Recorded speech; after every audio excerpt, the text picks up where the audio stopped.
Meme वाले लोग कहाँ पर हैं? और क्या सच में बॉडी में ऐसे साइंस होने से आप सच में एक जीनियस हो? इसका आंसर बहुत मजेदार है। कैसे ये बेकरी में रखे केक की वजह से हजारों लोगों की जान चली गई। इसमें ऐसा क्या था और ये कौन सी चीज है जो नहीं होती? तो आज हम हमारी काश में आराम से कॉफी बना पाते।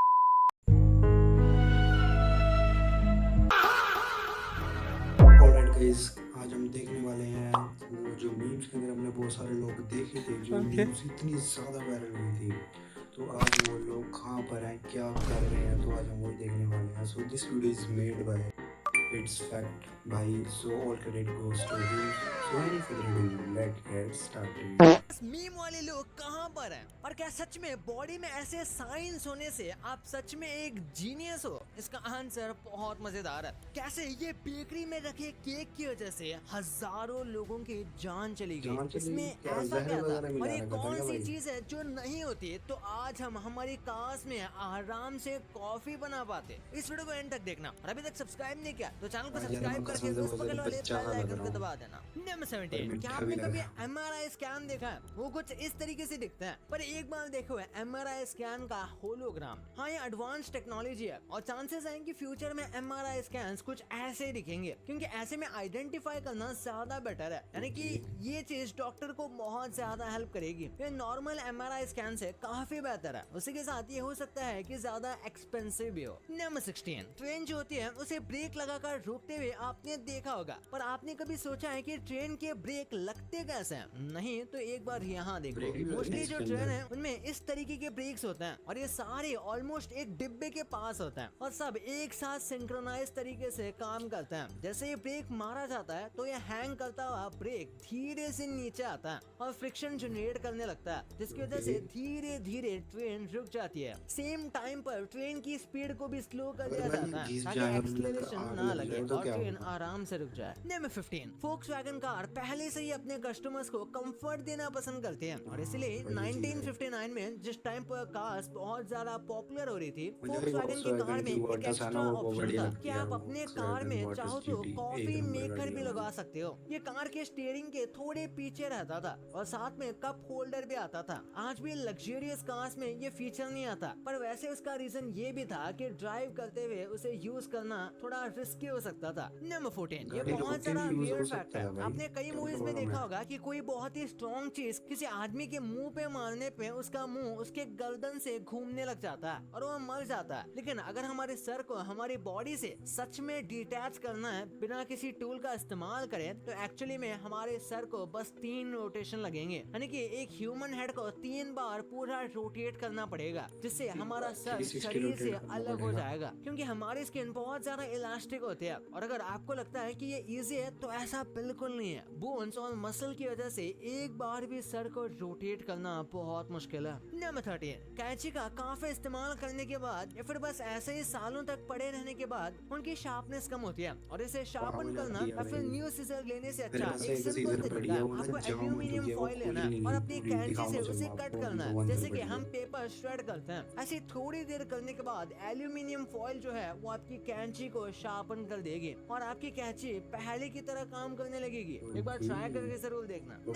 टेक्नोलॉजी एडवांस होने का सबसे ज्यादा फायदा ये होता है कि वो साइज को श्रिंक कर देते हैं। जैसे कि FBI की जो फिंगरप्रिंट फाइल्स थी वो 1994 में कुछ ऐसी दिखती थी। यानी कि आप यहाँ देख सकते हो यहाँ पर कितने सारे लोग फाइल्स को मैनेज कर रहे हैं और ये कितनी ज्यादा जगह लेकर बैठे हैं। बट आप अभी देखोगे तो जितनी जगह में ये फाइल सारी स्टोर थी, उससे ज्यादा फाइल्स बस इतनी सी डिस्क में स्टोर हो गई है। अभी FBI के फिंगरप्रिंट फाइल्स कुछ ऐसे होते हैं। तो आप देख सकते हो टेक्नोलॉजी की वजह से इन्हें अब इतनी बड़ी जगह की जरूरत नहीं है इस चीज के लिए। नंबर 11, आज पर तो हम बहुत सारी लैंग्वेजेस जानते हैं और इन्हीं में से कोई लैंग्वेज हम बात करते हैं, लेकिन क्या कभी आपने सोचा है कि स्पेस में यानी इंटरनेशनल स्पेस स्टेशन में कौन सी लैंग्वेज बात की जाती है? जी हाँ, इंटरनेशनल स्पेस स्टेशन में बात करने के लिए भी लैंग्वेज है और सब उसमें ही बात करते हैं और वो है इंग्लिश और रशियन। देखा, इंग्लिश सिर्फ धरती पर नहीं धरती के बाहर भी यूजफुल है।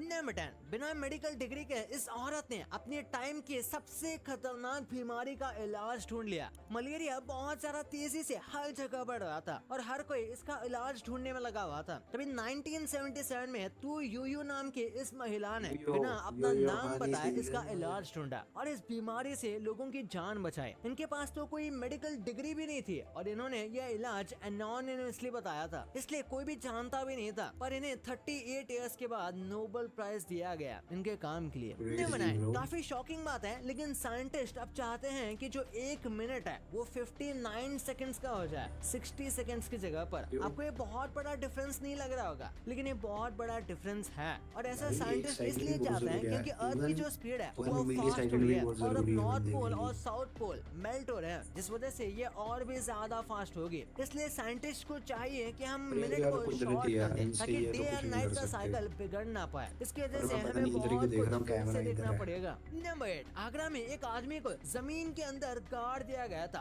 वो भी जिंदा। दरअसल एक लैंड डिस्प्यूट की वजह से आगरा के एक आदमी को 4 लोगों ने बहुत ही ज्यादा पीटा और उसे जमीन के अंदर जिंदा गाड़ दिया, यानी कि मरने के लिए छोड़ दिया गया और इसके पास कोई चारा भी नहीं था जिंदा रहने का। और तभी चमत्कार होता है और एक डॉग आकर उसे बचा लेता है। लिटरली एक डॉग ने उसे खोद कर बाहर निकाला और उसकी जान बच गई। ये काफी अनबिलीवेबल लगता है, लेकिन ये एकदम सच है। नंबर 7, यार आइंस्टाइन ने कहा था कि फिजिक्स कभी बोरिंग नहीं हो सकता, क्योंकि एक बार देखो इतने इंटरेस्टिंग तरीके से अगर कोई टीचर पढ़ाए तो फिजिक्स कैसे ही बोरिंग लग सकता है। ये टीचर अपने स्टूडेंट्स को सिखा रहे हैं कि कैसे वो पेपर एयरप्लेन को कंट्रोल कर सकते हैं दूसरे पेपर से एक अपवर्ड फ्लो जनरेट करके। ऐसे आप पेपर प्लेन को जितनी देर चाहिए उतनी देर तक उड़ा सकते हो जब तक अपवर्ड मोशन जनरेट हो रहा है। नंबर 6, ये जो बड़े एयरक्राफ्ट कैरियर होते हैं ये चाहे कितने भी बड़े हो, पर एक बात आपने नोटिस किया होगा कि इसका रनवे फिर भी लिमिटेड होता है, क्योंकि पानी में आखिर कितनी बड़ी शिप आप लेकर जाओगे। और इसी वजह से जो जेट प्लेन होते हैं वो बहुत सारा स्पीड में उड़ते हैं, उनकी लैंडिंग इतने छोटे रनवे पर करना काफी मुश्किल है और ऐसे में कई सारे एक्सीडेंट हो सकते हैं। भले ही पायलट बहुत ट्रेंड हो,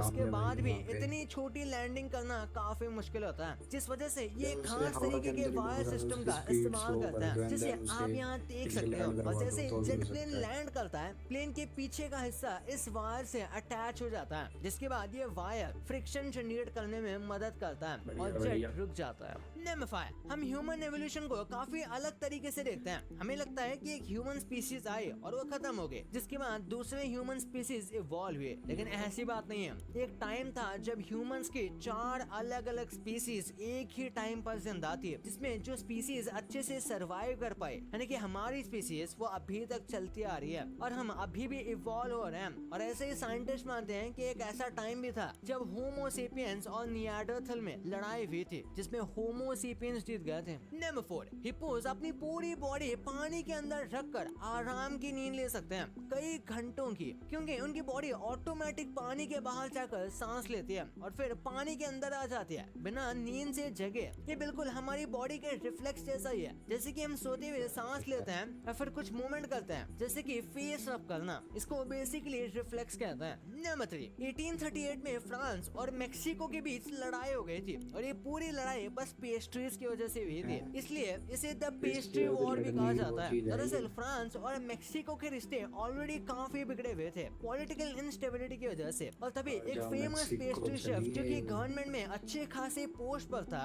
उसके पूरे बिजनेस को डिस्ट्रॉय कर दिया गया था और इस वजह से इन दोनों देशों के बीच लड़ाई हो गई थी। वैसे तो ये लड़ाई होनी ही थी, बस इनको रीजन चाहिए थे, क्योंकि इनके बीच के रिश्ते ऑलरेडी काफी खराब थे और बस इस चीज ने इनकी फाइट को ट्रिगर कर दिया, जिसमें फ्रांस जीत गया था। नंबर 2, यहाँ जीनियस लोग कहीं ना कहीं नॉर्मल लोगों से अलग होते हैं और कई लोग मानते हैं कि हमारी बॉडी में कई ऐसे साइंस होते हैं जो बताते हैं कि हम जीनियस हैं या नहीं। जैसे कि सबसे पहले फुट शेप, यूजुअली 10 टाइप के फुट शेप होता है और लोग मानते हैं अगर आप इजिप्शियन और रोमन फुट वाले हो तो आप नॉर्मल लोगों से ज्यादा स्मार्ट हो। और सिमिलरली ये देखो हैंड अलाइनमेंट, यहाँ 3 टाइप के हैंड अलाइनमेंट की बात हुई है और इसमें जो सी वाली है जिसमें आपकी इंडेक्स फिंगर और रिंग फिंगर सेम लेवल की है, ऐसे लोगों को जीनियस माना जाता है, ये इनके हाई आईक्यू को बताते हैं। और आगे ब्लू आइज वालों को हमेशा खूबसूरत माना जाता है और इसी के साथ कुछ साइंटिस्ट मानते हैं कि ब्लू आइज वाले लोग मेंटली भी ज्यादा शार्प होते हैं। और वही ब्राउन आईज वाले लोग फिजिकली और स्पोर्ट्स में ज्यादा अच्छे होते हैं। पर अगर आपको हाथ में एक्स है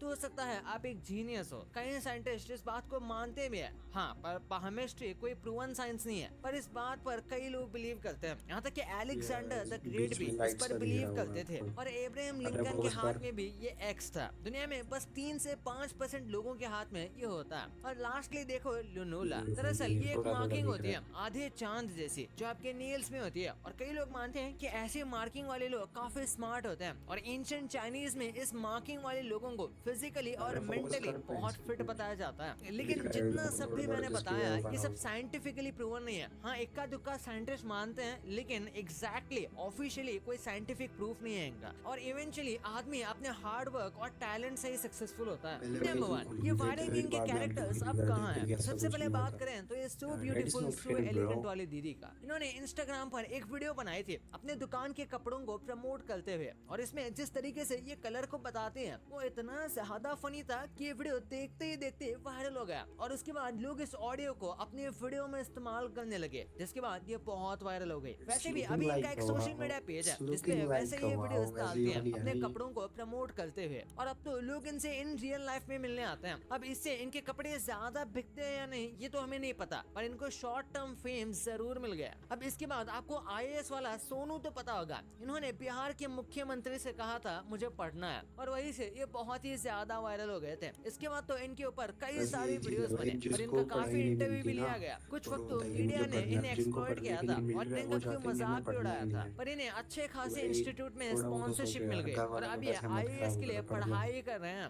फिर ये अम्मा बहन मीम, ये एक वायरल वीडियो से शुरू हुआ अम्मा था बहन जिसमें कहेगा एक तो मैं आदमी तुम्हारी थोड़े अम्मा गुस्से बहन या थी। मजाक में ये डायलॉग बोलता है। लोगों को ये लाइन इतनी ज्यादा फनी लगी कि ये मीम बन गया। आजकल ये आदमी अपनी नॉर्मल जिंदगी जी रहा एक है। वो मैंने मिल इन गए आदमी हैं पर वही काफी बता दी, सर्च जो किया, गरीब हो लेकिन ना इनका आदमी कोई भी सोशल वो मीडिया सालों की प्रोफाइल आदत या से आजकल गरीब ये हो। क्या करते हैं इसकी कोई भी जानकारी नहीं मिली। लेकिन इंटरनेट पर इनकी एक अलग ही पहचान बन गई है इस मीम की वजह से। अगर आपको भी अपनी इंग्लिश बेहतर करनी है तो ड्यूओलिंगो ऐप का लिंक डिस्क्रिप्शन और पिन कमेंट में दिया हुआ है, तो आप वहां जाके ड्यूओलिंगो को डाउनलोड कर सकते हो। भाई ये तो आपको पता चल गया, पर आप इन मीम्स का फॉरेन वर्जन देखकर हैरान होने वाले हो। ये जो So I hope you guys enjoy this video. If you enjoy this video, do like, share, comment.